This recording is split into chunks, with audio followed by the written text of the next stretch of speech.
Yes? Two things, Mr. President. Miss Johnson is on the Truman balcony with the Reardons, the Deasons, and the Ganillas. And Secretary Fowler is holding for you and I, too.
He knew would be under discussion, has been under discussion, and that my feeling was that ultimately it's one they will have to decide. He says he felt that way too because it's really their history and their present policies and their commitments, but this is the area where it's most difficult and they've been most skittish in the way in which they act. What is that? Overseas commitments. Yeah. That's where the debate is, and presumably Germany. He said one other interesting thing, that they're aiming at a package that will be of much larger size than anything that has been so far.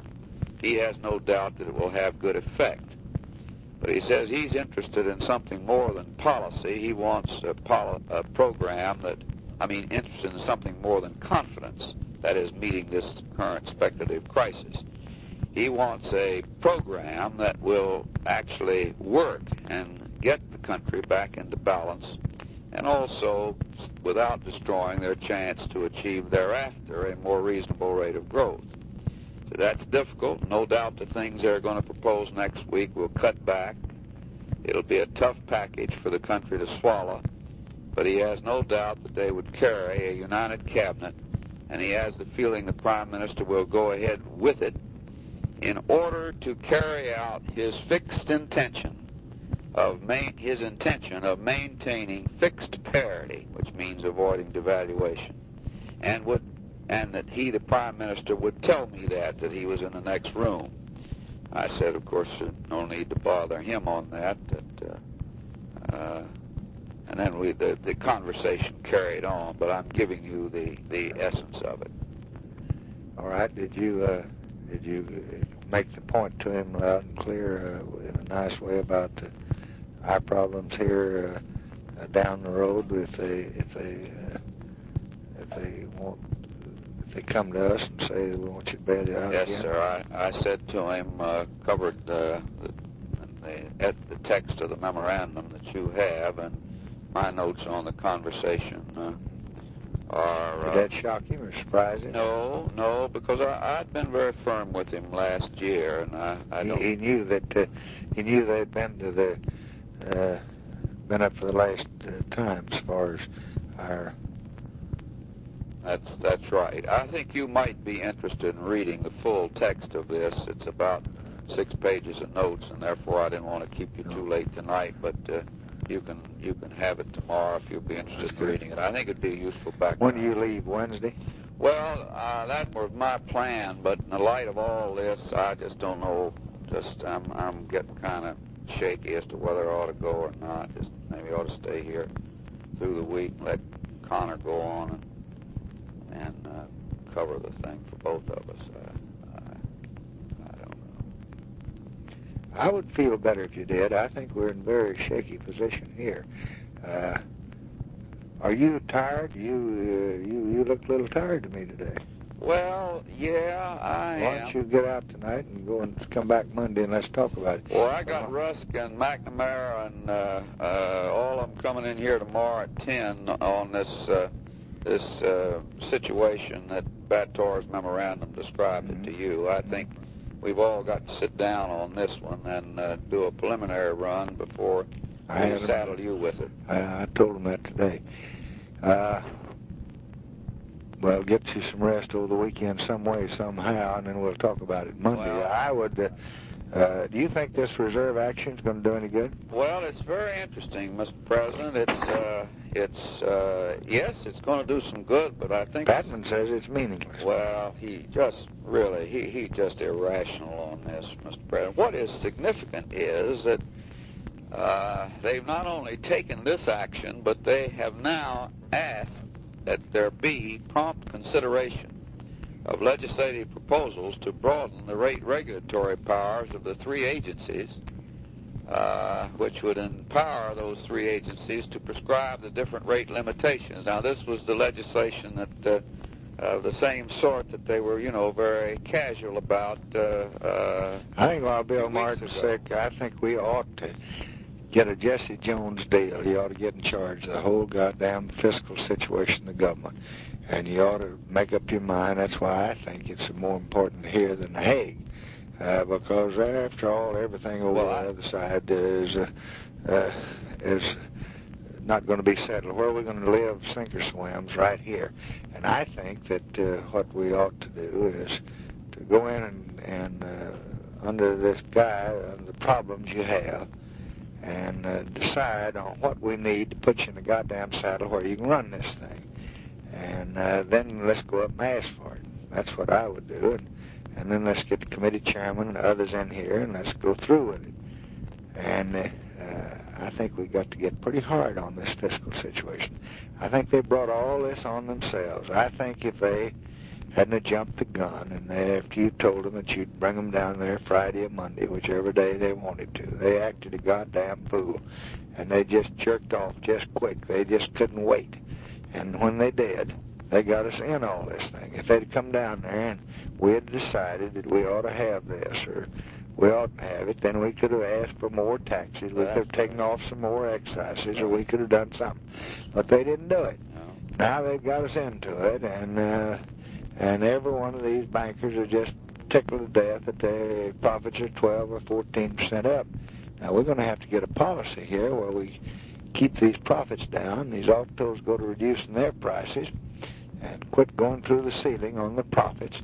And we ask labor to take maybe a little, maybe not 3.2, but maybe 3.2 plus fringes not over 0.5%, make it 3.6 or 7, and say, now, if you don't do this, we've got to go for all these things and go now. Taxes, controls, and everything, because we know it's not going to throw it by the wayside. I don't think I can veto the civil service bill. And I don't think you can do much by withholding. I think you just got to go all or nothing. And I think you better bear that in mind in talking to them tomorrow.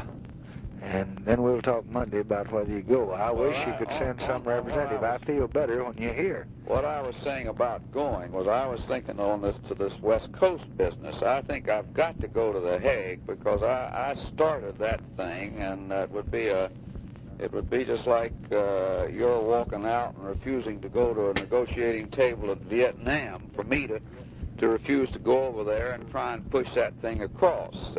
It would be so I've got to go and face that music. But it was that trip out to the West Coast, Wednesday, Thursday, and Friday Thursday, Friday, and Saturday. I leave here Wednesday afternoon. That's the thing I'm thinking about canceling, so that I'd go to The Hague on Sunday night and get back here on Thursday afternoon, having seen Callahan on Wednesday and Debray, the Frenchman, on Thursday. That much I've got to do, but it's this other thing of cultivating the financial and business powers there on the West Coast, and well, you know about it, that Bohemian Grove business. I see your boy Saxon got out of line. Yeah, I'm going to slap his ears down, but good.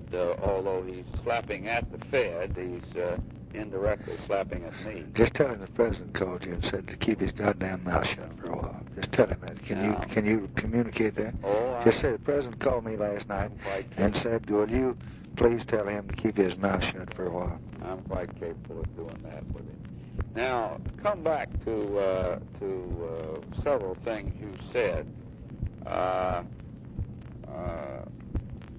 think this action today represents a real big break in the sense that psychologically it's a response to the pressure that I've had on these people. Now, they were aware. I sent a message to them on July the 4th through the president of the American Bankers Association that I was sick and tired of waiting and being nice, and I was going down and push this Congress into a legislated proposal, a legislated rate ceiling.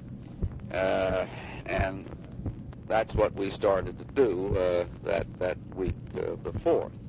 I knew that would get back to them, and this action that you see today is a response to that pressure. I think what you ought to do is tell Robertson and Maisel and Bremer. Tell Bremer, first of all, you recommended him, urged him, and you want him there. But that we don't want to have a war with them. But we are going to have a war. I'm just goddamn tired of them screwing things up, and that's what the Federal Reserve Board's done in my judgment. Now, tell them then what you think we ought to have, and we think they ought to stay together, and they ought to help us. Well, now, Mr. President, though, before we get too far on that, let me say that the three fellows that voted against this thing in December all feel that there's too much demand. They want to see something cut back. Now, the bridge, as I see this picture and this summer, the thing that is really needed, and I reconcile myself to this civil service thing, but the thing that we really need this summer is to have you take a public position along the lines of that draft letter I've been poking at you in revised form every 3 or 4 days.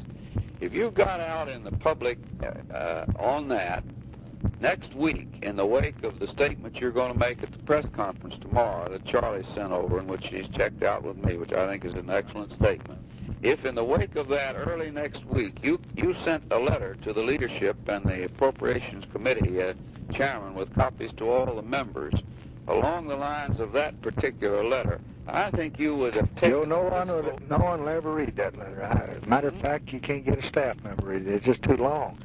They're not going to read that kind of stuff. Let them shorten it down. It's the kind of a state paper, really, that puts you in. It takes the firm kind of public posture on this question that I think these Republicans would just be completely boxed into corner. I've seen Dirksen 3 times now, and every time he tells me this, he said, "How can the members of my party carry on this